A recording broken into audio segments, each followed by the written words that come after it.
Halo semuanya, selamat datang, selamat pagi, selamat siang, selamat sore, dan selamat malam. Kembali lagi dengan saya. Perkenalkan sebelumnya, nama saya Maulana Muhammad Faikul Haris. Saya berasal dari Universitas Diponegoro pada program studi Teknologi Rekayasa Otomasi di Fakultas Sekolah Vokasi dengan NIM atau identitas mahasiswa saya 40403244650. Nah, hari ini saya ingin membahas kontrol motor listrik dan juga mencoba melakukan simulasi kosi ini. Nah, kita mulai dengan motor listrik.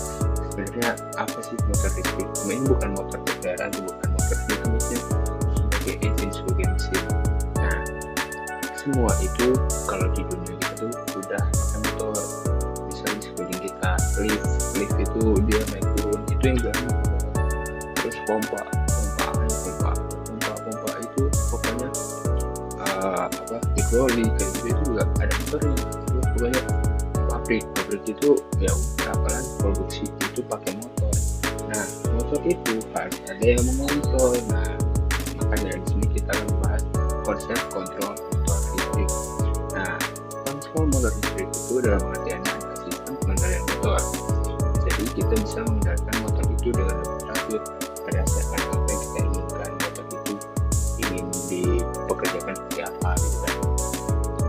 Terus fungsinya kenapa kita harus mengontrol, supaya kita bisa menyalakan, mematikan, dan juga menjaga atau melindungi motor tersebut, dan juga kita bisa mengatur kecepatannya, arah motornya, arah perputaran, itu arah-arahnya itu juga bisa kita atur. Jadi kalau kita bisa mengatur, kita bisa membuat motor itu mau bagaimana berdasarkan apa yang kita inginkan agar efisien, terus semuanya berjalan sesuai rencana gitu kan. Nah, penerapannya nih konveyor pasti pakai motor, pompa, mesin produksi, lift ya, itu semua pakai motor. Tujuannya apa? Kenapa pakai kontrol motor listrik? Yaitu biar efisien. Daripada kita kontrol motor secara manual, kita bisa melakukan kontrol menggunakan kontrol motor seperti itu kan, biar kita menjaga secara teratur dan juga aman, dan kita bisa memantau perlindungan motor itu. Nah, karena kita udah bahas motor kan juga ada komponen-komponen motor itu terdiri dari kalau menggunakan motor sistem kontrol motor itu terdiri dari apa? Pertama, ada saklar itu bisa dipakai fungsinya untuk menyambung atau memutuskan arus yang mengalir secara manual. Jadi kita tinggal atur motornya mau jalan apa. Motor pasti kalau mau jalan butuh arus listrik. Nah, arus listrik kalau diputus ya berhenti, kalau sambung ya jalan. Nah, saklar ini berfungsi untuk memutus dan menyambung arus listrik sesuai dengan kebutuhan. Lalu selanjutnya ada MCB. MCB itu atau disebut dengan miniatur circuit breaker, yaitu sebagai pengaman utama. Jadi MCB itu menjaga agar tidak terjadi hal yang tidak diinginkan. Contohnya ini kita punya contoh di sekitar kita ya, misal di rumah, kadang-kadang kalau misalnya kita menggunakan listrik yang berlebihan, akan terjadi sesuatu, yaitu powernya listriknya mati gitu kan, atau orang nyebutnya ciplek. Nah, itu pernah terjadi. Sebenarnya itu juga bisa menjadi pengaman. Kalau misalnya nggak mati, bisa jadi terjadi kebakaran, konslet dan sebagainya. Nah, jadi dimatikan secara itu biar lebih aman. Nah, itu tuh salah satu contoh MCB, pengaman hubungan singkat arus lebih. Terus ada juga kontraktor. Nah, kontraktor itu sebagai saklar elektromagnetik untuk arus mengalir yang besar. Di arus yang besar itu, kalau kita atur secara manual bisa pakai saklar, tapi ada yang menggunakan dasarnya itu elektromagnetik. Jadi selama ada elektromagnetik, dia bakal menjadi pengatur arus itu bisa lewat. Jadi kalau misalnya udah itu di kontraktor itu ada koilnya itu yang buat ngatur itu tuh jalannya gimana, motor itu nyetak apa enggak. Jadi kontraktor itu kayak gerbang gitu ya, jadi buat yang arusnya itu mau dijalani apa enggak gitu. Terus ada relay itu mirip sama kontraktor, dan bedanya itu biasanya buat arus kecil. Jadi kalau misalnya ada sensor itu kan tidak butuh akses besar, itu relay. Nah, terus ada juga overload relay. Nah, overload ini dua kawan. Overload itu berarti yang berlebihan gitu. Jadi jika ada motor yang telah bekerja berlebihan, ini bakal mengambil alih agar tidak terjadi sesuatu seperti kepanasan, overheat dan sebagainya. Terakhir ada timer itu fungsinya untuk mengatur waktu operasi, bisa kayak mau diaktifin berapa lama, mau diaktifin berapa lama lagi, atau berapa lama lagi motor itu akan off, mati, atau itu matinya juga dalam berapa waktu baru mati gitu. Itu timer. Nah, sekarang kita lanjut ke patching. Patching itu apa? Patching itu sebagai rangkaian fungsi. Jadi daripada semua manual, kayak kita tuh kalau mau nyalain mencet tombol start, jadi kalau dilepaskan mati itu, dan siapa yang mau megang tombol 24 jam setiap hari enggak mau. Jadi itu harus kayak ada yang udah dipencet dia ditahan biar nggak perlu dijaga secara manual. Nah itu tuh biasanya ada caranya, tombol startnya diklik, ntar ada kontraktornya, dia bakal aktif. Nah, kontraktor kan tadi bekerja secara elektromagnetik kan, jadi selama restart elektromagnetiknya harusnya keluar, akhirnya dia bakal menjaga motornya hidup. Terus stopnya gimana? Ntar tinggal stop itu buat mutus arusnya. Kalau arusnya mati, kontraktor nggak dapat elektromagnetik, artinya apa? Motornya mati gitu. Lebih gampangnya kita pakai gambar. Ini coil. Ini kita anggap motornya. Jadi ini listriknya. Ini tombolnya. Jadi kalau misalnya kita mau nyalain, ini harus kita pencet dia nutup. Kalau nutup, ini listriknya ngalir, koilnya juga jalan. Nah, itu kalau yang manual. Jadi kita harus mencet tombol startnya. Cuman siapa yang mencet tombol start tiap hari waktu? Gak ada. Nah, karena itu kita pakai bantuan. Kita pakai pembantu penjaga penahan. Jadi kalau misalnya kita start, dia bakal ngalir nih. Nah, kontraktornya ini dia bakal menjaga, jadi kalau dilepas listriknya bisa ngalir, tetap bisa ngalir. Nah, otomatis dia bisa berjalan tanpa kita pencet.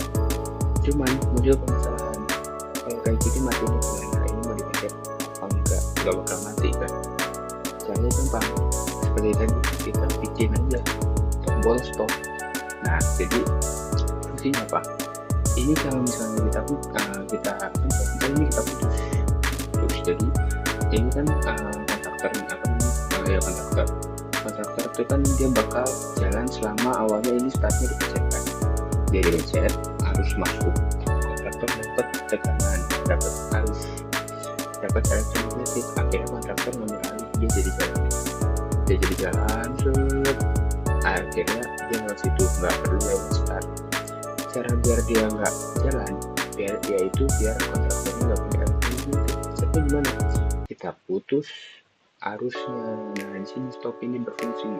Kalau kita stop, dia nggak dapat arus, kontraktornya mati, ini pun mati begitu. Jadi kita bisa pencet aja tombol biar dia ditahan sama ini kontraktor. Terus cara matinya kita putus arusnya biar kontraktornya berhenti gitu. Nah, sekarang kita lanjut bahas DOL aja. DOL, Direct Online Starter. Oke. Ini tuh sebenarnya sebagai salah satu contohnya dari komponen-komponen yang saya jelaskan. Seperti tadi kan ada sugar, terus ada MCB, terus ada kontraktor, gitu kan, terus ada motornya. Nah itu tuh kita bisa menjalankan semua dengan bantuan dari Gojek. Jadi kita pakai tombol start, tombol stop untuk mengontrol. Jadi kalau misalnya start, udah kita bisa jalan, terus kita lepas kayak tadi Gojek, kita lepas dia tetap jalan, terus kita pencet stop, dia stop. Nah ntar ya pokoknya gitulah. Terus cocoknya biasanya buat motor yang kecil, enggak menengah lah, yang horsepower di bawah gitu ya. Ini sebagai paling sederhananya aja. Nah ini contohnya nih, ini contoh rangkaian. Jadi kalau di motor itu tuh motor tuh biasa menggunakan tegangan 3 fasa. Nah 3 fasa ini tuh dia bakal masuk ke MCB, dia bakal jaga biar arusnya tuh aman lah kalau dilakukan dimanfaatkan. MCB ngalir aman, terus kontaktor dia bakal menjadi alat untuk mengontrolnya lagi, yang seperti tadi yang pas saya batching itu. Jadi kontraktor bakal menjaga agar dia mengalir. Terus di sini ada overload. Nah overload ini buat menjaga jangan sampai ada yang berlebihan. Nah kalau berlebihan tapi bakal memutus. Nah itu pun juga berlaku pas ini kan turun ke yang belakang ini. Tulisan ini sih motornya. Kalau motornya overheat, overload ya, ini overloadnya bakal jalan. Nah itu bakal ngalir sebentar tegangannya juga. Jadi kita bisa mempengaruhi sini. Nah ini tuh ntar bakal ada startnya, terus ada koilnya, terus ada kayak tombol stop, terus emergency kalau misalnya apa-apa gitu kan. Cuman ini yang lakukan kita langsung saya berikan contoh langsung di casing. Nah ini saya tadi rakit ya. Jadi kalau di casing itu tuh mungkin saya beri sedikit ini aja. Casing itu dia ada beberapa komponen. Di sini kita pakai ini, ambil di sini. Nah kita pakai ini power sebagai powernya itu di situ. Terus power, terus di sini ada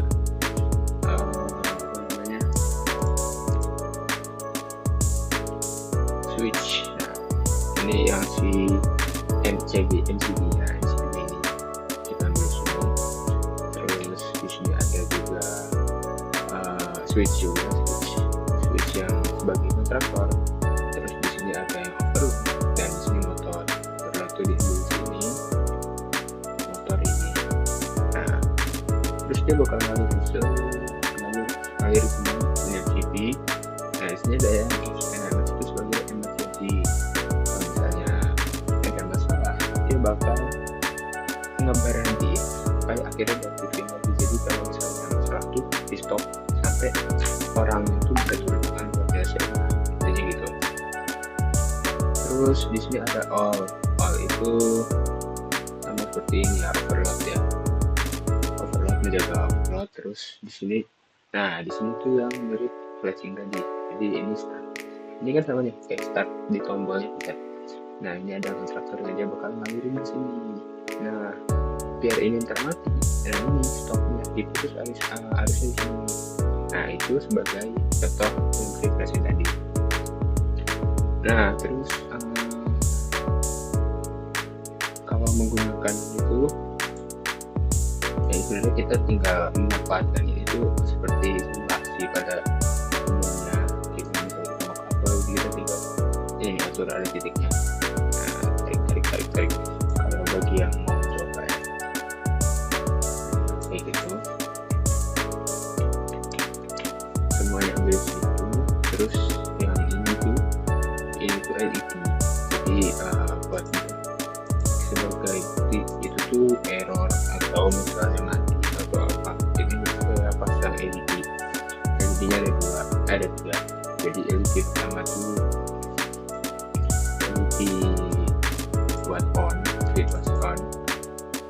set warna hijau. Terus trip ini ada bermasalah, dan off ini dimatikan. Nah, insert trip ini warna. Terus perbedaan kabelnya ini kabel netral hitam, ini bisa ngalirin listrik. Ini grounding netral.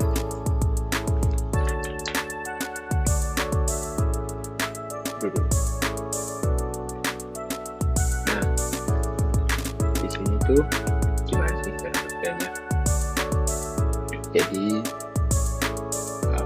biar bagi yang mau pakai bentar, ini kita bisa pertama powernya dulu kita atur.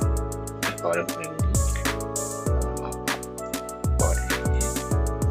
cara biar rembang itu kita sini. Nah, terus kita tinggal taruh ini.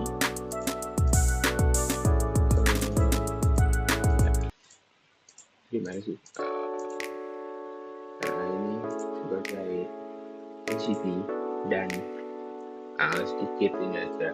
Kalau di sini itu penting untuk menamai. Jadi kalau misalnya komponennya apa, sebaiknya dinamai. Soalnya ada situasi dimana jika namanya tidak sama atau sesuai, dia tidak jalan.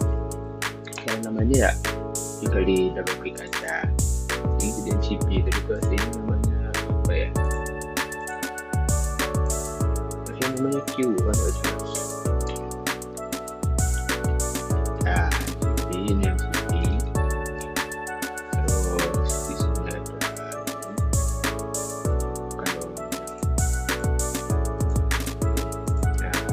sebagai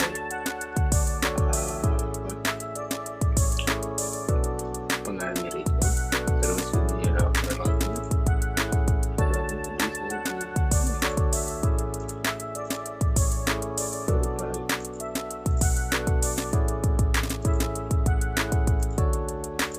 Ini bukan ya, pokoknya ada saya lupa, mohon maaf.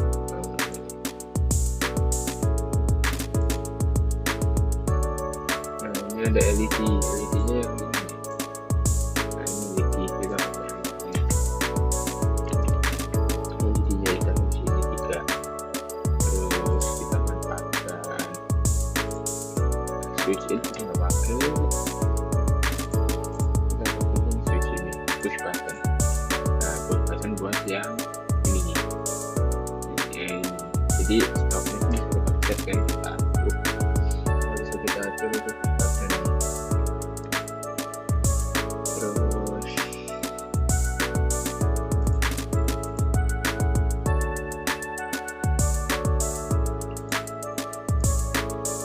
Terus udahlah, pokoknya itu gitu. Kita sekarang coba run aja ini. Nah, ini ada sumber nih, sumbernya udah ada, sumbernya mengalir dari situ. Terus kita tinggal ke MCB. Nah, MCB ini nyalain. Nah, kita nyalain nih, kita bisa nyalain sini juga kan. Nah, ini kondisi awalnya off. Bagaimana cara on nya? Kita Z start. Nah, otomatis motornya ikut nyala kan. Dan ini diperlihatkan dia hijau, berarti dia nyala. Terus udah, ini kita nggak mencet apa-apa, kita nggak usah spam. Ini nggak usah, soalnya ini udah seperti yang gue tadi. Cara matiinnya kita mencet stop. Nah, dia bakal mati. Oke, terus pertanyaannya, kalau misalnya terjadi sebuah kesalahan gimana? Misalnya korslet atau kebakaran, panasan gitu. Nah, itu fungsinya sih all itu yang tadi overload. Dia kalau nyala berarti dia itu menandakan ada sesuatu yang salah. Otomatis all yang di sini juga nyala. Dia bakalan transfer dari yang awalnya nyala langsung mati. Nah, mati nih, dia bakal ke pause ini. Dia menandain ada sebuah kesalahan dan langsung dikirim ke status off. Nah, kalau udah gitu gimana? Nah, di sini nih, ini ada emergency button. Jadi selama dia bermasalah, dia bakal dalam posisi mati hingga orang atau petugasnya itu bisa turun tangan dan langsung mematikan protokol ini. Nah, jadi selama ini nggak dipencet, dia bakal tetap posisi tadi dialihkan ke mati. Nah habis itu baru bisa dimatikan dengan emergency button gitu. Kalau misalnya udah selesai masalahnya, ya udah trippingnya bakal mati dan dia masih dalam posisi off, kita tinggal nyalain lagi. Terus kalau misalnya pas emergency gini, kita bisa langsung nyalain ini atau tidak, soalnya ini dalam mode ini dia dialihkan. Jadi ini harusnya kan ngalir sini, dia langsung dialihkan tegangan langsung ke sini. Nah karena dari awal ya tetap ada di off-nya tetap nyala, cuman kalau akhirnya juga dapat tegangan, soalnya dia langsung diputus, dia langsung ngasih tahu buat ke dialihkan untuk pemberitahuan adanya masalah gitu. Nah kurang lebih begitu kalau dalam proses kontrol motor. Nah intinya gitu, kita balik lagi ke kode. Oke, intinya gitu. Jadi kesimpulannya apa? Kesimpulannya kontrol dalam motor listrik itu penting listrik. Soalnya dari yang kita perhatikan, kalau misalnya motor tidak pakai sistem tadi, kita harus pertama kita harus menjaga startnya konsisten, dan itu tidak efisien sama sekali. Itu